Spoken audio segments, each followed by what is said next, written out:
주 세 번째 주일 또 귀한 은혜 말씀 우리 주신 우리 이 목사님 우리 함께 나오실 때 역시 손을 들어 할렐루야로 화답합니다. 할렐루야. 예, 기도했지만 잠깐 다시 기도드리겠습니다. 은혜로우신 주님, 저희에게 2025년 허락하여 주심을 감사드리고 나날이 주님의 은혜 가운데에서 성장해가는 거룩한 성화의 길을 가는 날 이어지게 하여 주시길 원하며 우리 주 예수님의 이름으로 기도드립니다. 아멘. 예, 야고보서의 말씀을 한번 우리가 좀 상고해 보기를 원합니다.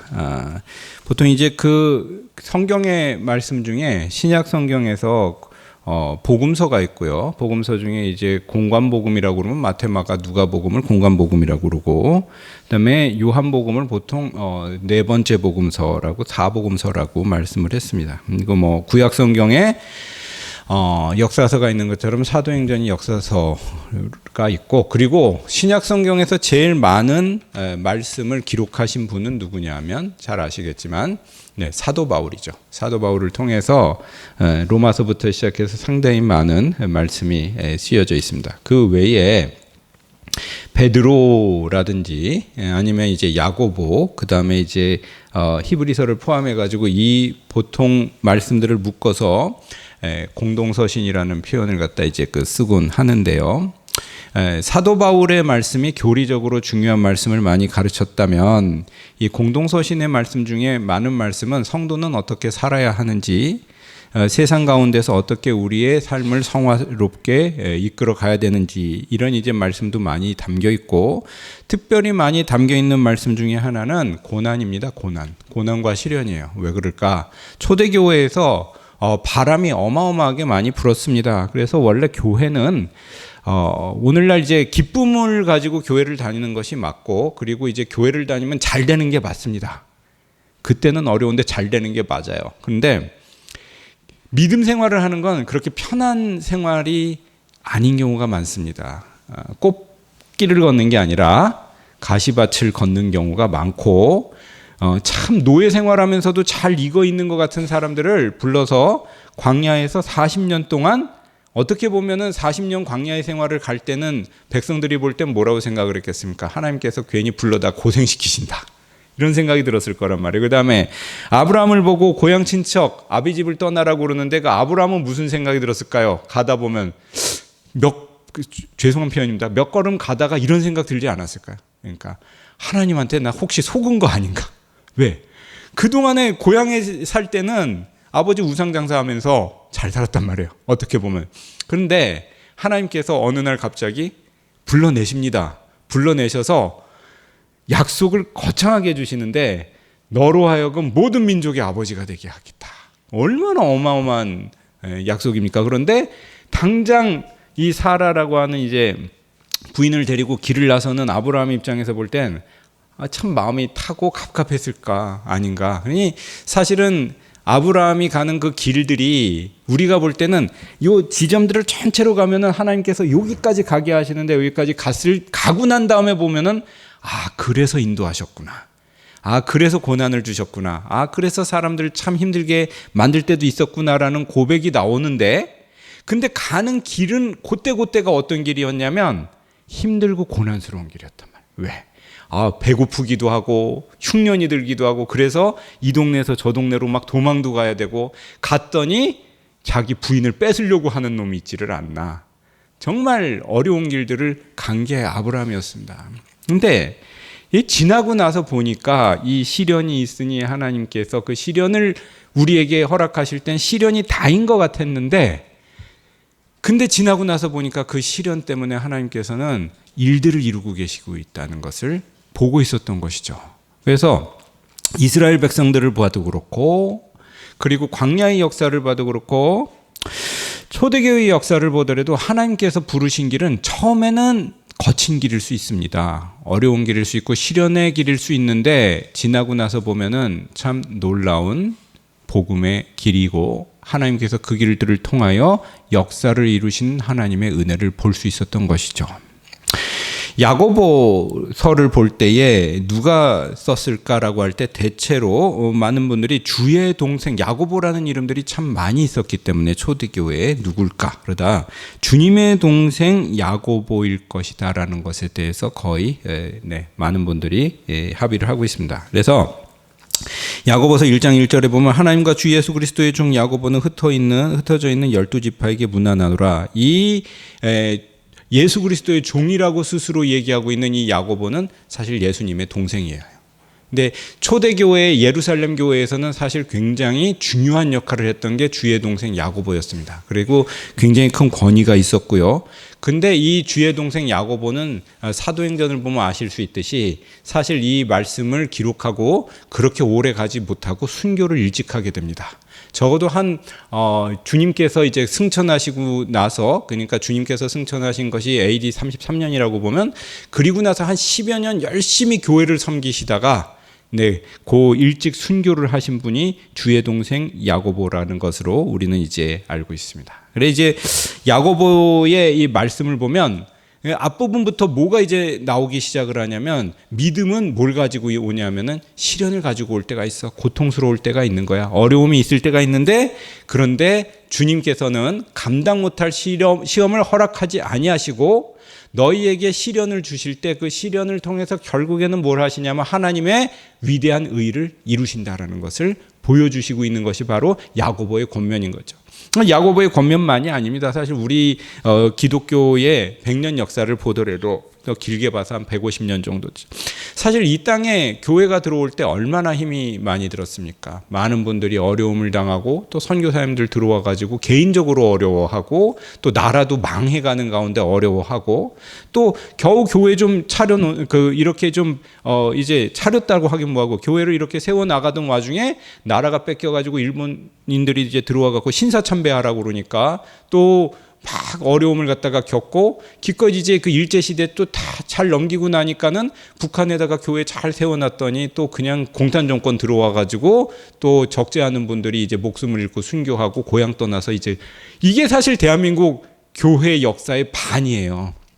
반의 역사가 평탄하게 간 게 아니고 반의 역사가 너무나 어떻게 보면은 고통스럽고 시련스럽고 어려움 가운데 오고 많은 분들이 그래서 사실 우리나라의 이 교회의 텃밭에는 순교자의 피가 끊임없이 흘러나간 사실은 피밭 위에 올라서 있는 것이 한국의 교회입니다.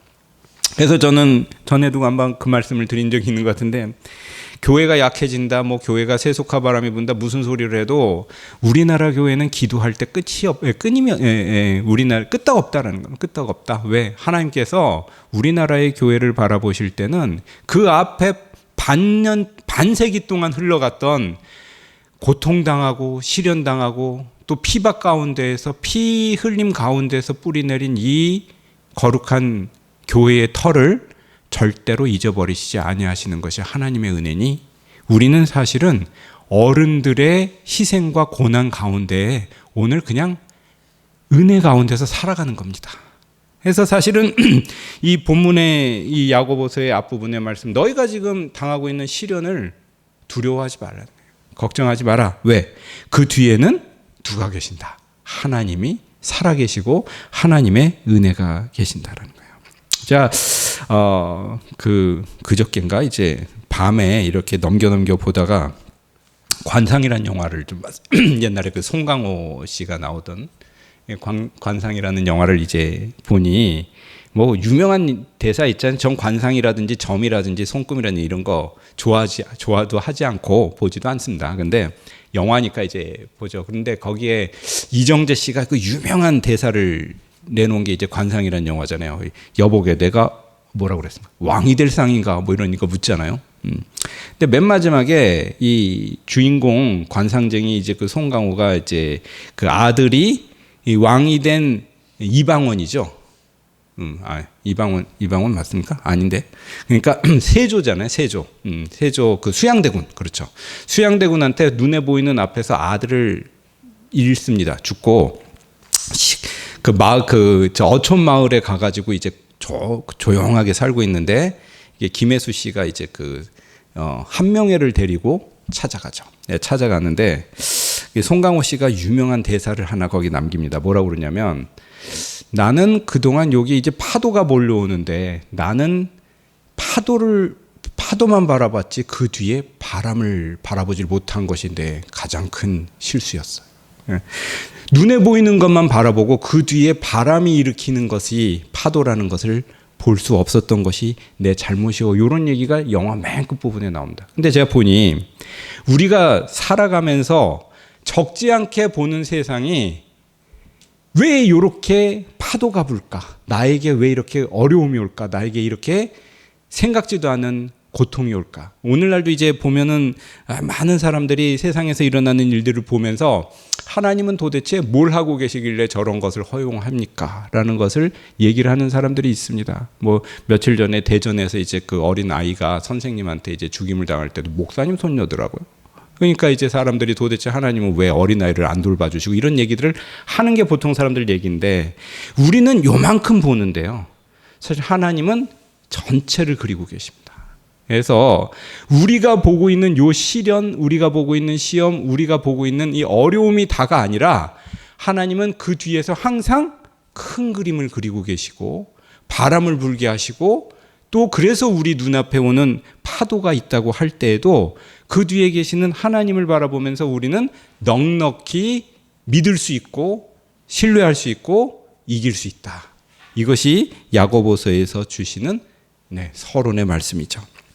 자, 그래서 이 야고보는 앞부분에서 그 말씀을 합니다. 내 형제들아, 너희가 여러 가지 시험을 당하거든 온전히 어떻게 하라?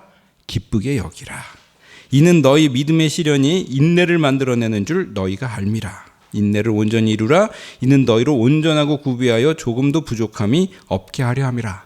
너희가 만약에 너희 눈앞에 오는 어려움만 보고, 세상의 부조리를 보고, 세상에서 왜 이런 일이 일어납니까?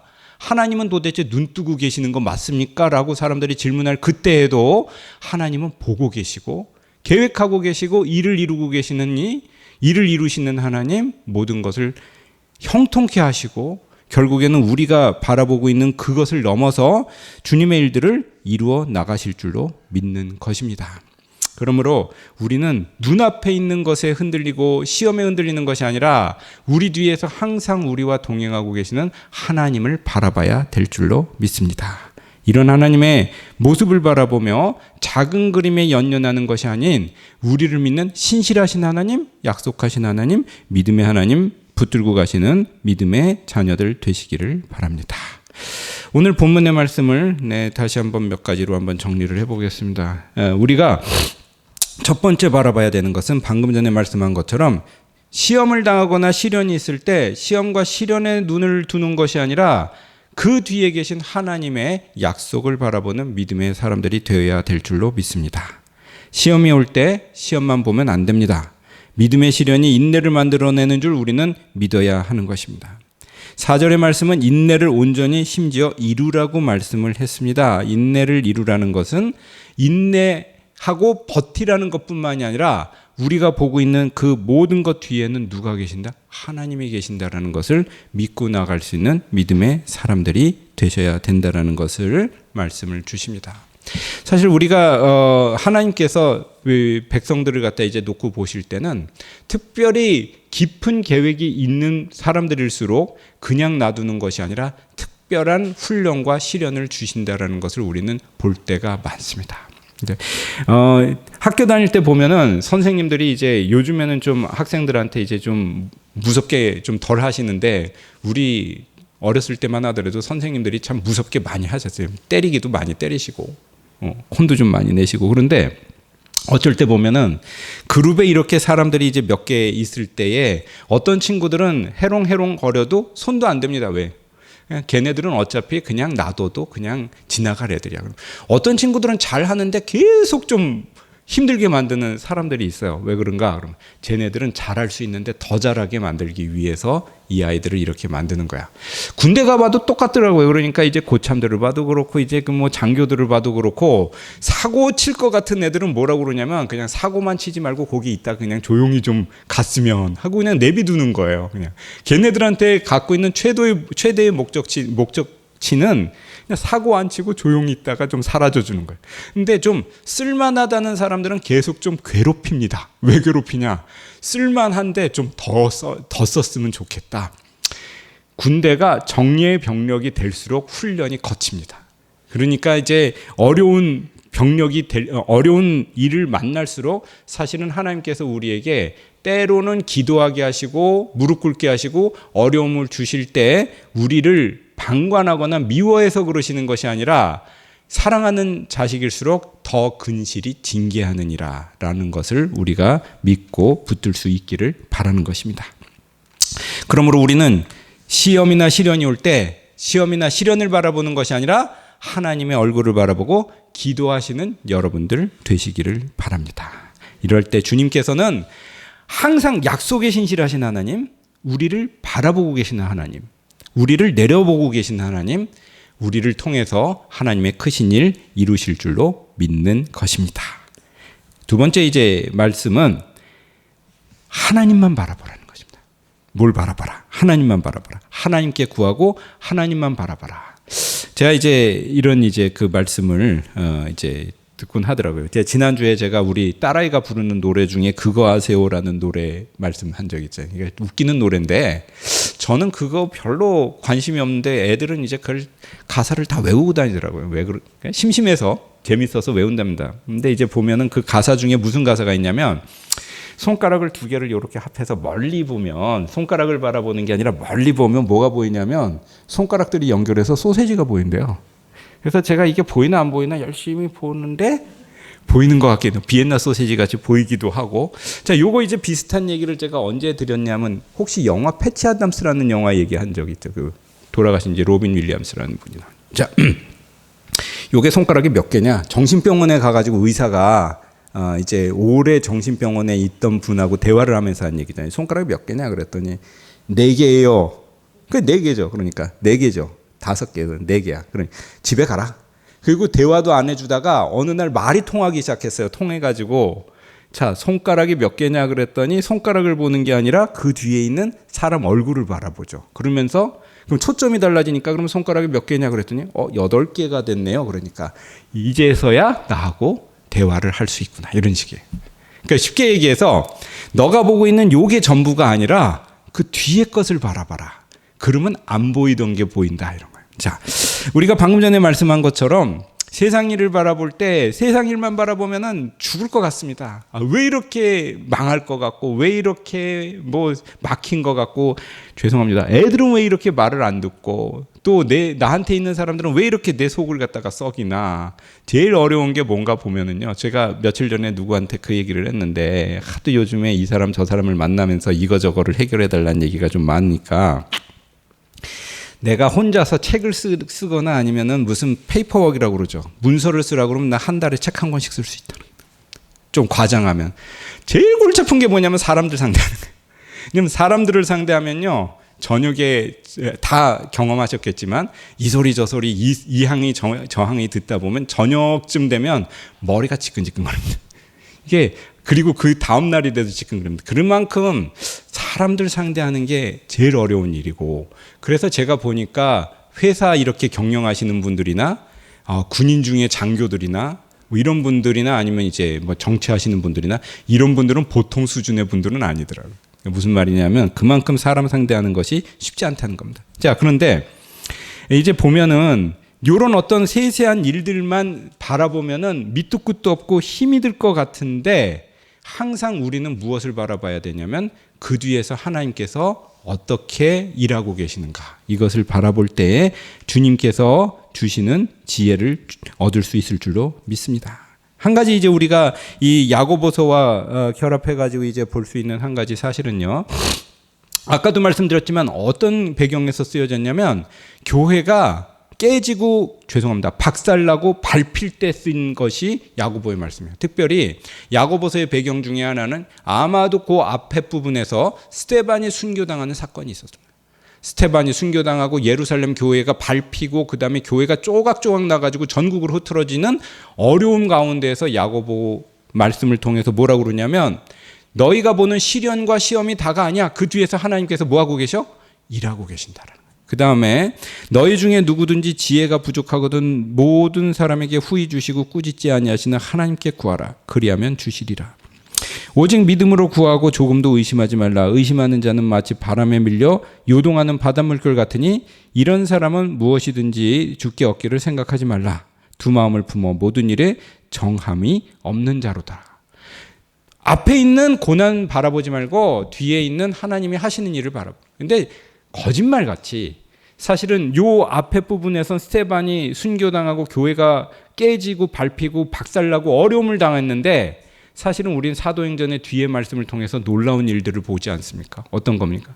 교회는 깨지고 흐트러지고 망가진 것 같은데 하나님께서 하나님 일을 계속하고 계시는 거예요.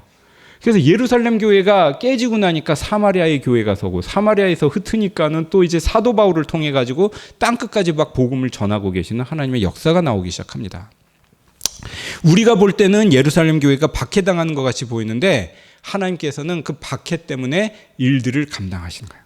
누가 좀 거친 표현으로 이런 얘기도 합니다. 저는 좀 조심스러운 표현이기도 한데 한국 교회 6.25 전쟁을 전후로 해가지고 한국 교회가 전국으로 퍼지고 전 세계로 퍼지는데 가장 큰 공헌을 한 사람이 누굴까? 의외로 못된 놈 통해서 일하신다고 김일성이 북한에 있는 교회 흔들어 놓는 바람에 오히려 하나님의 일들은 놀랍게 전국으로 전 세계로 확산되기 시작합니다. 악인을 통해서도 하나님은 일을 하신다는 거.